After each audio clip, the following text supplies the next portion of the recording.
Assalomu alaykum. Aziz obunachilar. Yine biz bugün Uşak Kuymağa geldik. Bu bloklarımız az bloklar az göstereyim.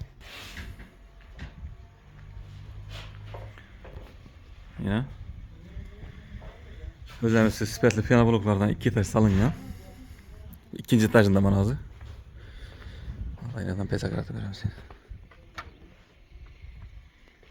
Yine.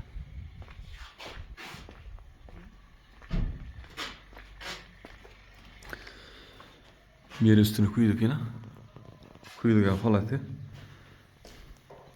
Yine falga taş algan şimdi oladı. Yağaç, lapşa. Yine özlemiz piyano bloklar. Yine plita basılgan. İkinci etaj bilen birinci etaj ortasını. Plite. Yine özlemiz piyano bloklar. Bastırılmış halatını gözettim.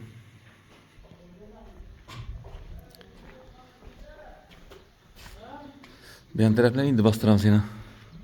İndi kuyuk yatılla bolla. Hadi gitti lan.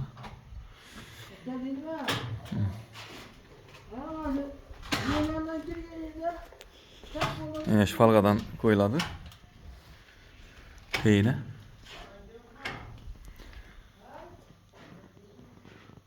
Yine. Şu halatta oladı. Blok deseniz blokam var. Sifatli blokla.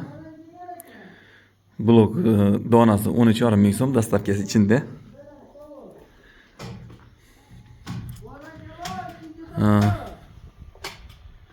Üstüne bastırır. Üçek üstünü koyuş. 65 ming so'm ikinci etaj üstü. Eğer bir etaj olsa 55 ming so'm. Telepati öğretiler. Yine bağlı yırttı, falgaya bir tıklıyordu.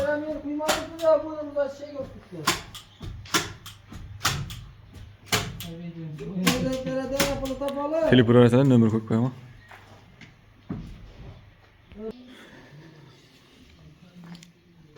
Mesela bir mal telefon öğretiler. Blok gerekirse blok hem etkisi veremiz. Üstüne kuyuş gerekirse üstüne hem kuyup veremiz. Geliş bu da kalasa. Yine filtre taşalgan filtrelerini gözettim.